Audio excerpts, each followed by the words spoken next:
Today there will be Alexei Shadrin, Jan Wyberal, and Katarina Prochaska giving lectures, giving contributor talks. And in the afternoon, there will be lectures by Erich Nowak and Volodya Temnyakov. So that's how we will do it. In the afternoons, we will have lectures, and some of the invited lecturers will give also 2 lectures on their recent research efforts. Yeah, let's start with a talk by Alexei Shadrin, and he's going to speak on the cardinality of the lower sets and the universal discretization. So Alexei, please, stage is yours. Yeah, okay, thank you very much for this kind invitation to this conference. So I'm going to talk about the cardinality of the lower sets, yeah, and this is a joint talk, joint work with Dirk, Primak, Tikhonov, and Temlyakov. All right, so I'll start with definition, and for whatever reasons I can right now. Okay, so this is the outline of my talk. Yeah, so in the first part, I will give some definitions and formulate a theorem on universal discretization. Yeah, and basically, so this talk is about the cardinality of the lower sets, because the theorem which we will use to apply well, universal discretization technique to these lower sets, yeah, is quite general. Yeah, so most of the talk is about the lower sets per se, so to say, yeah, and what I want to indicate in this talk is just connection of these lower sets, otherwise known as downward closed sets, yeah, to other parts of mathematics, such as integer partitions in number theory, some quantum states in statistical mechanics, the so-called lattice animals of Polyaminosis in combinatorics, and well, there is also some work in analysis about integer valued monotone functions. All right, well, I will formulate some old and new results, and time allowed will give some proofs. All right, universal discretization, yeah, so consider the space L2 of K, where K is some compact in Rd, so we're working in d-dimensional space, and this space is endowed with some probability measure. And given an n-dimensional subspace UN, so the Marcinkiewicz discretization problem consists of finding a discrete point set, yeah, which consists of m points, such that for any f from our given subspace, we have these two-sided estimates, yeah, from below and above, and this is a kind of, well, maybe viewed as a quadrature formula. So now there is a lot of work, of course, just about this Marcinkiewicz discretization problem, just not only in L2 space, but in LP, yeah, and various settings about whether we consider this weight 1 over m, which is uniform for all the points, or somehow the weight is associated with the point, depends on this point, yeah, and this constant can be given some different meaning and values, but we are considering the problem just in that form given here.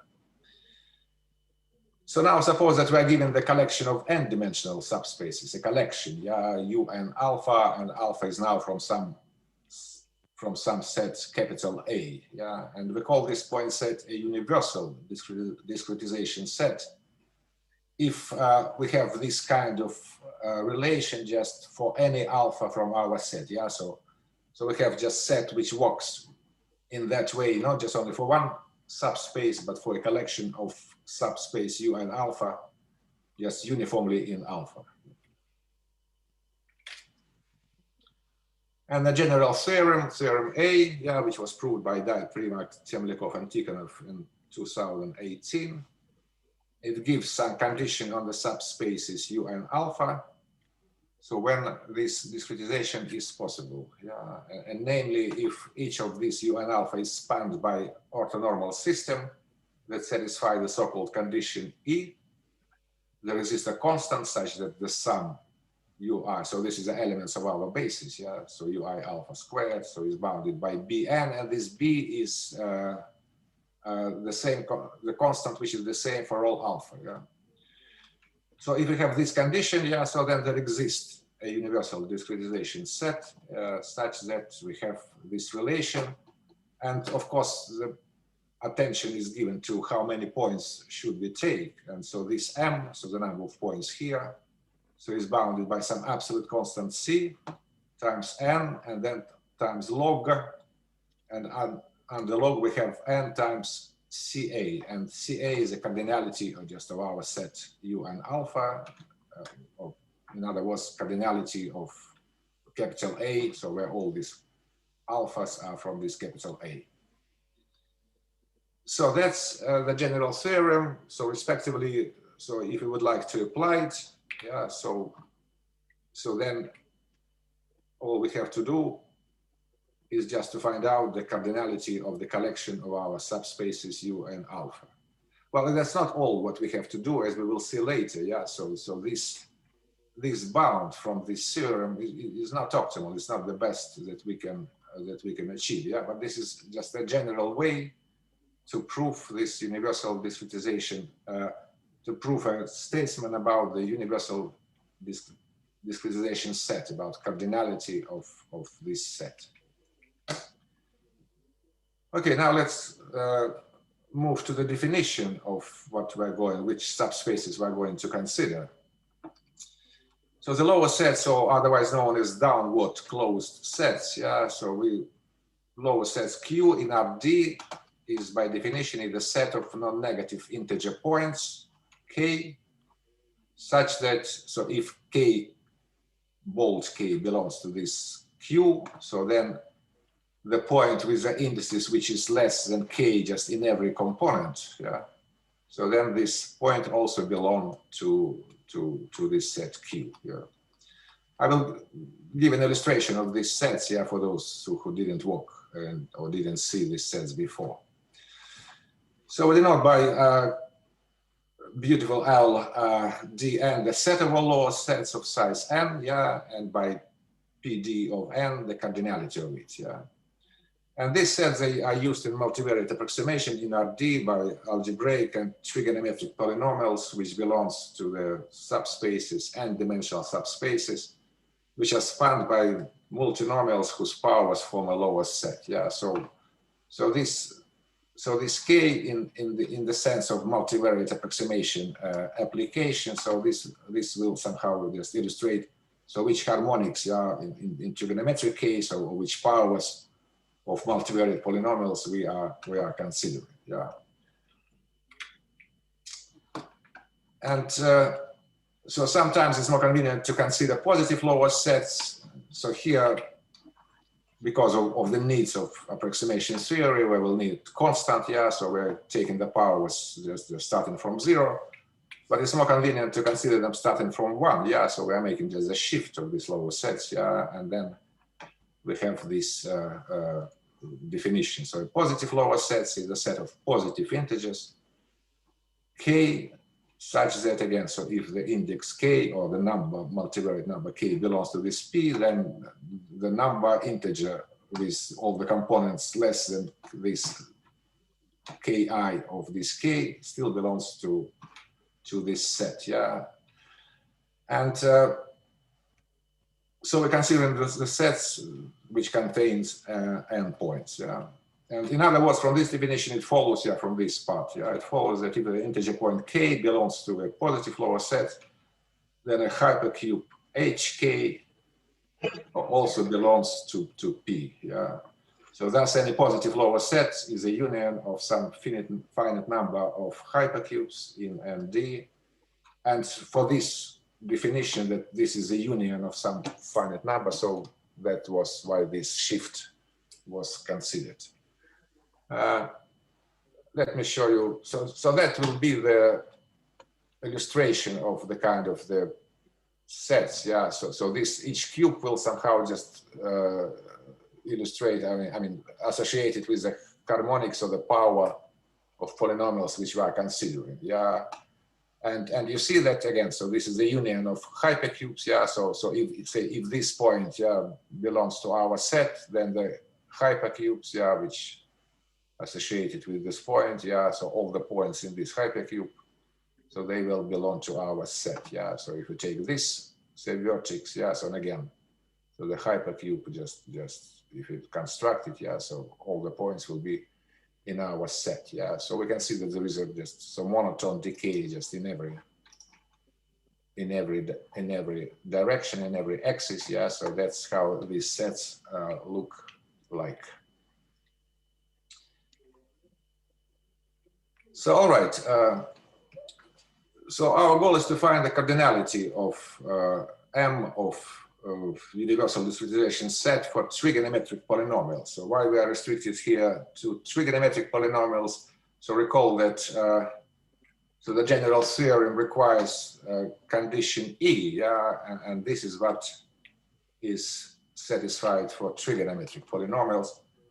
And frankly speaking, I don't know which form this condition takes for algebraic polynomials. Anyway, so we're restricted now to multivariate trigonometric polynomials. So by theorem R, so we can solve at least to some extent, so the problem of universal discretization, yeah, by finding cardinality of the set of all lower sets, yeah. So we're considering now trigonometric polynomials whose harmonics form a lower set in Rd. Yeah. So again, so this is a illustration, yeah. So okay, so this is, well, for trigonometric we will need to go just to make this symmetric just around the origin. Yeah, we consider not only positive but also negative powers. Yeah, so this will be just the quadrant just corresponding to the positive harmonics. All right, so which kind of estimates can we get? Yeah, so elementary estimate, yeah, so any lower set belong to the hypercube just with the length of its, n is the length of this hypercube, what is called H, so 0n to the power d, so the cardinality, so therefore nd choose n, yeah, so this is in how many ways we can choose from these hypercubes n points, yeah. So this is bounded by n to the power dn, and so this is the estimate provided by the general theorem. So we get that just in order to get to have a universal discretization set with m points, yeah. So we can have this set with m points where m is bounded by n squared log n times d.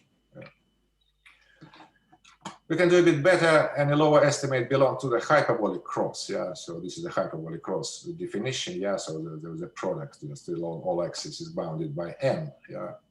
So the following estimate for its cardinality is known, yeah. So this cardinality is bounded by n to this power 2 plus log d base 2. And so for the lower sets of size n, so we can choose n points from the hyperbolic cross, yeah. So the bound will be the cardinality choose n, and this is for the well-known estimate for the binomial coefficient. So we'll have this bound. So respectively, we will get the bounds for the m points of discretization, universal discretization set as n squared log n log d. So previously was n squared log n times d, yeah. So switching from hypercube to hyperbolic cross will give us log d instead of d. So those was trivial estimates, non-trivial estimates. So the following result was derived in studying discrete least squares polynomial approximation. So I mentioned that, so these lower sets or downward closed sets are used in multivariate approximation in various contexts. Yeah, so the following theorem, which was proved by Cohen, Migliorati, and Nobile, I think, yeah, 2017. So they proved the following estimates. Yeah, so the cardinality of the lower set of size n in dimension d is bounded by one of two bounds, whichever is smaller. Yeah, 2 to the power dn or d to the power n minus 1 times n minus 1 factorial. So this implies the following estimates for the for the number of points m, which we should take for our discretization set. Yeah, so now it's n squared d. Yeah, so n squared d instead of this one. Yeah, or instead of, so we remove log n. Yeah, and or n squared log n plus log d. Yeah, so that's another estimate. And the question is, can we do better than that? Yeah. And then with a slightly different definition, so the positive lower sets are well known in number theory as integer partition, yeah, with a vast literature on this subject. Although these studies were mainly restricted to the cases d equal 2 and d equals 3 because they were aiming at some very precise result. Yeah. So let me give you the definition. So the integer partition, yeah, is any representation of n in the form of the sum of positive integers, and for these positive integers we have a kind of partial order, yeah, so one number is greater than another one.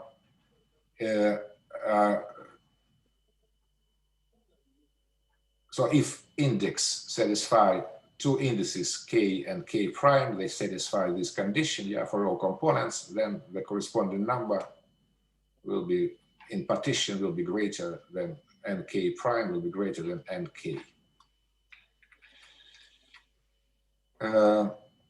And so we may visualize this integer partition as a union of stacks of d-dimensional unit cubes. So this is a picture which I've shown already. Yeah, so this will be the partition just in three-dimensional space. Yeah, so we will have, so the sum of these cubes, yeah, we will have n, small n cubes in total. And so they are somehow just ordered, yeah, in every direction, yeah. So in every direction we have a decrease, yeah. So this will be the partition in three-dimensional space, yeah. Okay, so if you make just the cut, so this will be the partition just in two-dimensional space. If you make, consider it's just projection on something like this, yeah. And so this is our visualization, yeah. So this means that our lower sets, so they're nothing but the integer partition, and those are well known and well studied in number theory. Yeah.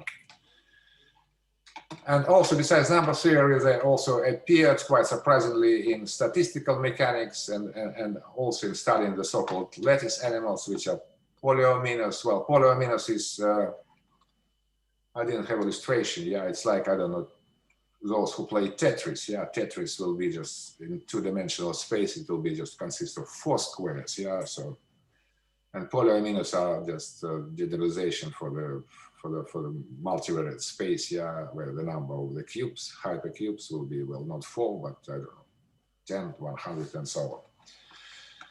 And in fact, I should mention that all known results, well, besides the results by Albert Cohen, which I mentioned, yeah, so they were obtained in this area, so statistical mechanics and studying of lattice animals, and this what people just working just in theoretical physics, so that's what they're doing, quite surprisingly for us, approximation theorists. Okay, so linear partitions, it's just two-dimensional partition of a positive integer. So it's very simple, yeah. And so we have this partition, and we require that every ni is greater than ni plus 1. And asymptotic number of all such partition was given by Hardy Ramanujan in 1918. Yeah, and this is this surprising number, yeah, with the exact value c. And so it grows like exponent to the power square root of n, yeah, the number of all these partitions, yeah. And respectively, so this ratio of log of this p cardinality of the lower set, yeah, divided by square root of n, yeah, so it's this exact number. So this again, so this is an asymptotic formula, although for two-dimensional case, you also have some upper and lower bounds, yeah, with some explicit expression involved. So for the plane partition, the also asymptotic is known, so this was obtained. So now plane partition, yeah, so that's exactly, so this is a three-dimensional partition of plane partition, they're calling it, yeah. So for this partition, again, so n is divided, n is partitioned in the sum of nij, and then Nij is somehow decreasing in every coordinate. Yeah, and asymptotic was obtained by Wright in 1931.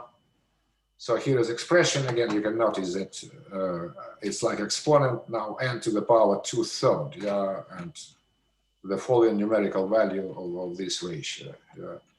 So this zeta is a Riemann zeta function.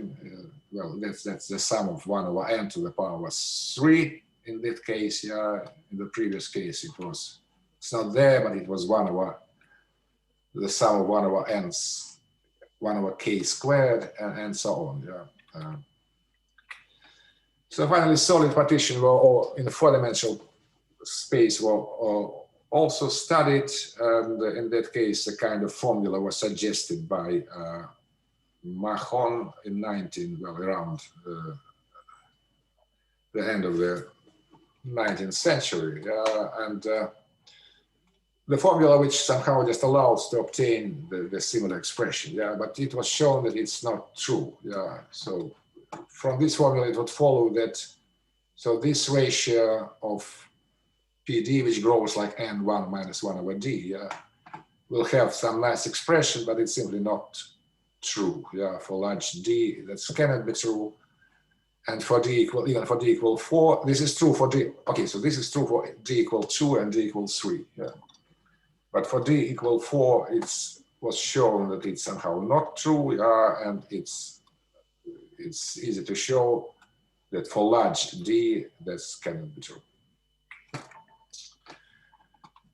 And here we have the result, the general result, which was obtained by people in stats mechanics. Yeah, so that they show that indeed, so this log of this, so that the cardinality of the lower sets or integer partition, so it grows like exponent to the power n, and n is to the power 1 minus 1 over d. However, they didn't establish the nature of the constant.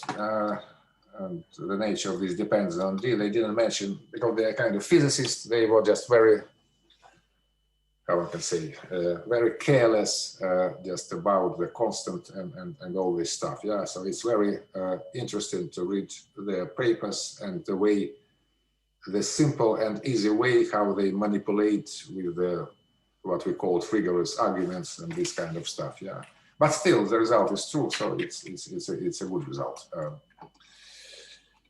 So what we proved, so as I said, yeah, because there was no, all the estimates were asymptotic, so this is also asymptotic, yeah, sufficiently large n, yeah.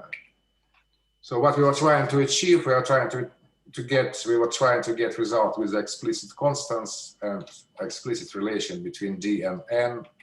So just to find out, so under which relation between n and d, this kind of relation, these kind of inequalities are true, and also which constants are involved here and here. Okay, the first results we prove the lower and upper bounds which are uniform in D and N, and those improve the bounds by Cohen, Migliorati, and Nobile. Yeah. For any D dimension and any N, the number of elements in partitions or in lower sets. Yeah, so this, we have a very simple estimate. Yeah, D to the power N minus 1 from above. Yeah.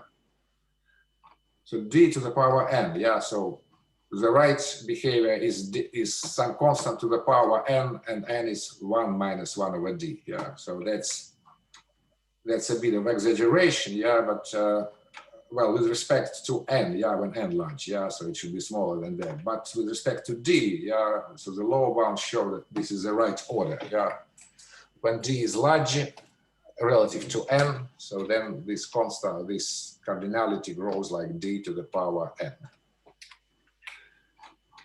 And the next result is about behavior for this right exponent when n is large. Yeah, so we follow the same scheme as suggested by these people, but just to make some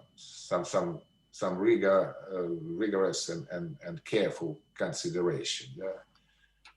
So this, we have this result, yeah, so this is the right behavior for large n, yeah, and large n means that n was greater than d to the power 5. And we have this lower and upper bound, yeah. So the upper bound is a kind of pessimistic, yeah. So it's some constant to the power. Well, this is power exponent to the log squared d, yeah. So the d to the power log d. And the lower bound is log 2. I mean, this ratio and this ratio goes to e when d tends to infinity, yeah. So we get this expression when d is larger.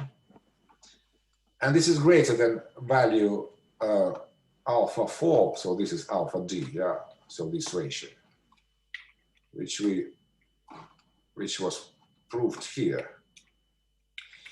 And this somehow show that so behavior, so this ratio behavior is not quite clear. So it looks like it should decrease with respect to d, but if this value alpha 4 obtained by Monte Carlo method is correct, then there is no monotonic decrease. Well, but actually, so here the upper bound suggests that it should be, it's not clear. I mean, we have the upper bounds which grows very fast with d, yeah, but whether it is true or not is not clear.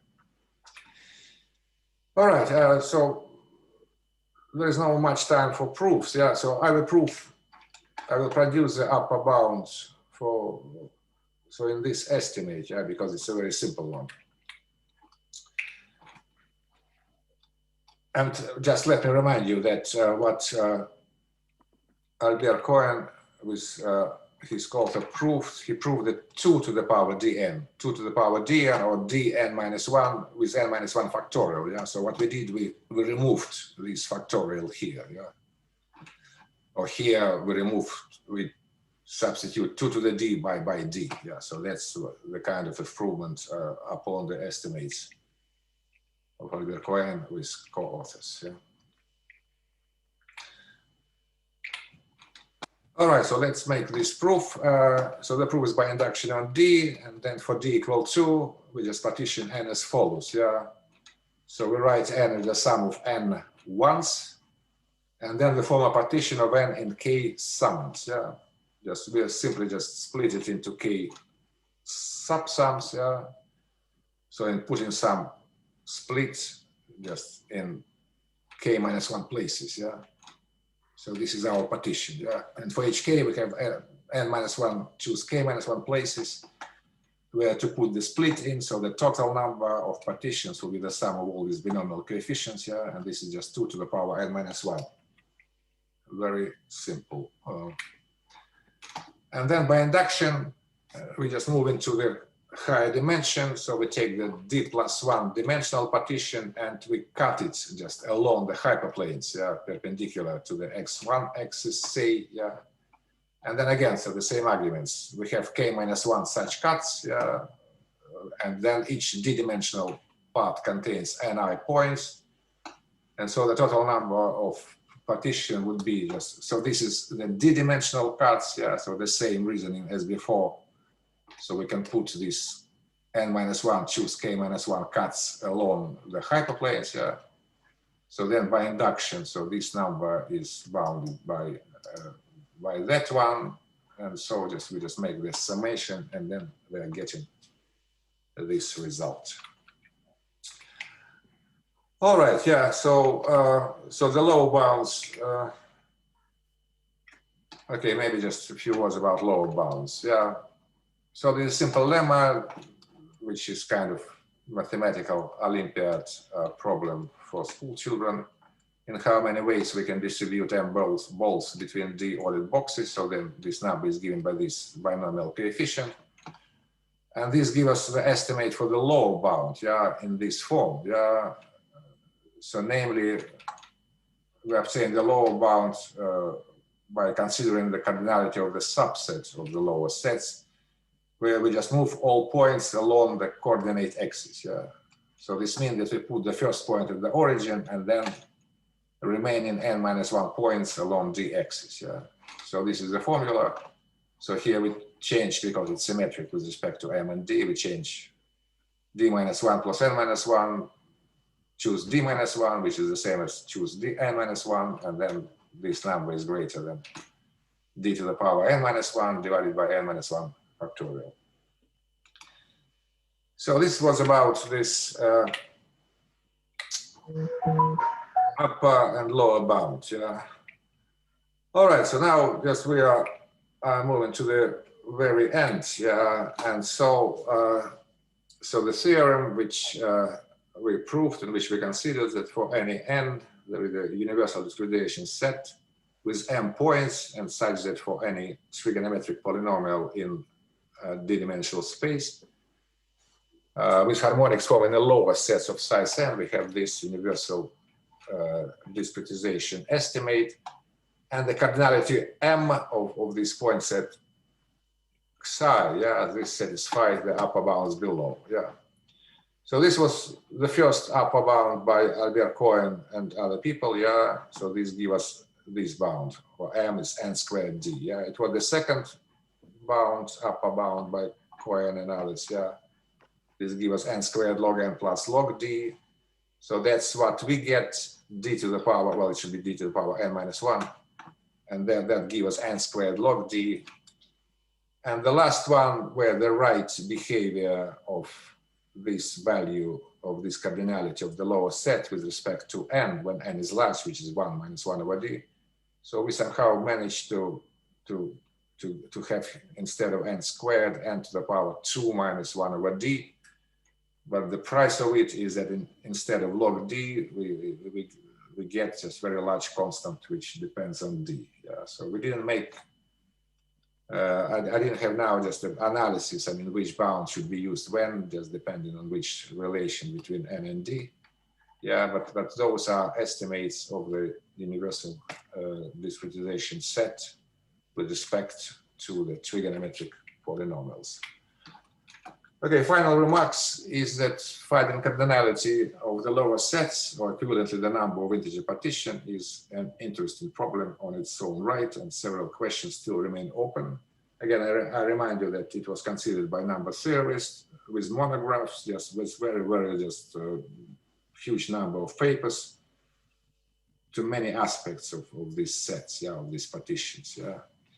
So the exact values of this cardinality as expression in terms of n and d are known for all d with n less than 24. Yeah, expression will be like the sum of some binomial coefficients. Yeah, and so this expression somehow were brought to the numerical values for n less than, for d less than 10. Yeah, and then 24. So we have a table which somehow could help to make some guess how this value behaves in general. But very problematic guess, because so the asymptotic values are being achieved very slow. Yeah, so there is not much. That's the problem with all this analysis, that these numbers, they behave, they somehow show their behavior in a very slow way. It's only for very large number n and d, yeah, when you can somehow get this behavior, and that's the problem of making some good conjectures. With respect to this n squared number of points, yeah, which we are making, which we need to choose based on the theorem of universal discretization, yeah. So the final remark, so the cardinality of the hyperbolic cross, yeah, for very large n is known to have the following upper bound, yeah. So this is the cardinality, and this upper bound is n log n to the power d minus 1. And because the hyperbolic cross contains all lower sets, yeah, so then just simply taking this number of points, yeah, which will make, so this kind of estimates valid for polynomials with the harmonics from the hyperbolic cross, and hence for any lower sets in it. So we will have a discretization set with m n log n points, yeah. And here we have at best, yeah, we can get n to the power 2 minus 1 over d, yeah, because of the lower bound for these lower sets. So this shows, the final remarks show that this general theorem about universal discretization is not quite a good tool to obtaining these bounds estimates for the number of points needed for universal discretization set. Thank you very much. That's it. Thank you very much, Alexei, for this very interesting talk. Are there any questions?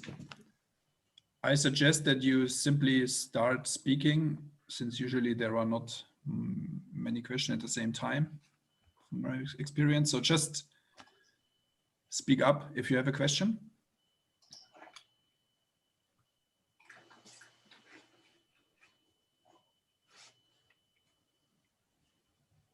Could you please comment on what's the nature of the proof of Theorem 1?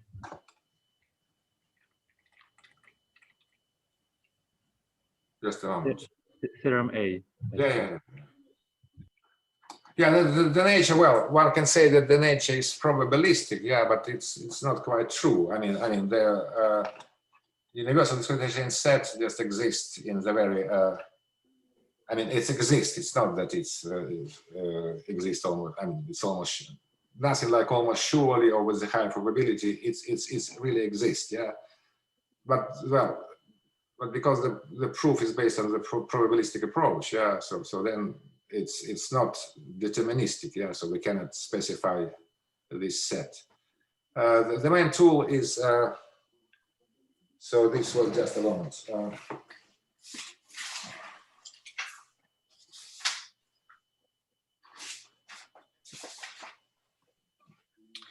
No, I cannot find the paper now. So this is. So there was some kind of lemma just with related to the kind of the matrices, yeah. So when this matrix satisfies those conditions, yeah. So I cannot say now more than that, yeah. So I somehow don't have just a very precise the definition, precise statement of the main tool. Usually it's just at hand. Yeah, thank you. Are there further questions?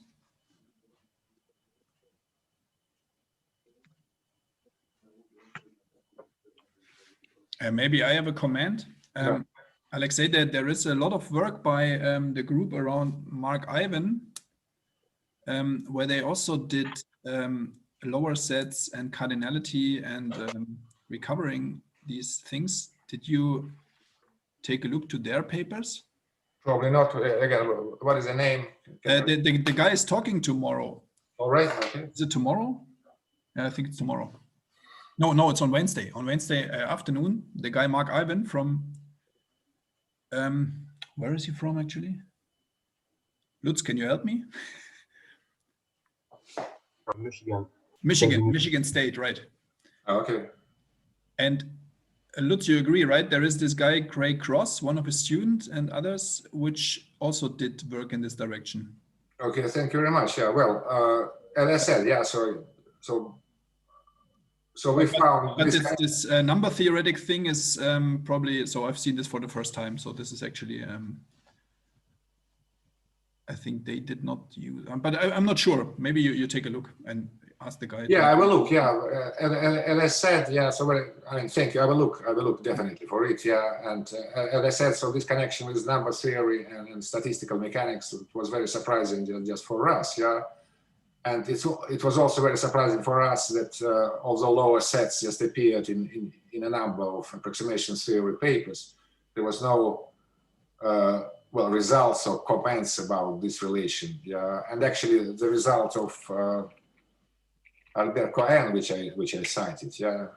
So I discovered it just Benatka just somehow pointed to me out this result just quite recently, yeah. So a similar talk which I made just 2 months ago didn't contain this result, yeah. So if there are any other results, it would be very interesting just to find out what they are. And maybe Justina, I would ask you, yeah. So this. Okay, so as we see, the cardinality of the hyperbolic cross just plays some role, yeah, in these estimates, yeah. So so this estimate, do you know whether this estimate is indeed in the way which is written, and there is no some constant hidden just in it, yeah? So can you tell me, or you don't know exactly? It is close to what I have in mind for that, for large n at least. Yeah. So you gave two cardinalities, right? The one with n to the 2 plus log d. This is for the rather small n. And that one is close. I think we had a 2 to the d factor here as well. Yeah, okay, so I will check, because, well, yeah, I can send you a paper where we computed this precisely, but it's rather close to what I have in mind for that. Yeah, okay, thanks. And another comment, this question, the first question, referring to that nature of the proof, I mean, this is just a simple concentration inequality, right? In the first. I mean, this one. Like in the spirit of Rudelson and other. Yeah, no, well, no, I was trying, I mean, concentration of measures is the second step, in this proof, yeah. So they are using, I mean, firstly, well, okay, so the nature, I simply just forgot how to call the first step. The first step, and they're proving that for a certain, that if you take some random, so basically they're proving the following. So if you take some random set, at random, so then the probability that that for this set we will have this inequality will be just of certain value, of certain positive value, and so therefore, just when you make this from the random set and this positive probability, we can make the pass just to the universal discretization by using this concentration measure stuff. But again, so this is the second step. The first step, what was the first step based on? I don't. It's like Trop's result. Trop. Even get this. Exactly, Trop. So I saw that it was the result of Bourget. But it's no, you're correct. So this is Trop result. Okay. Are there further questions or comments?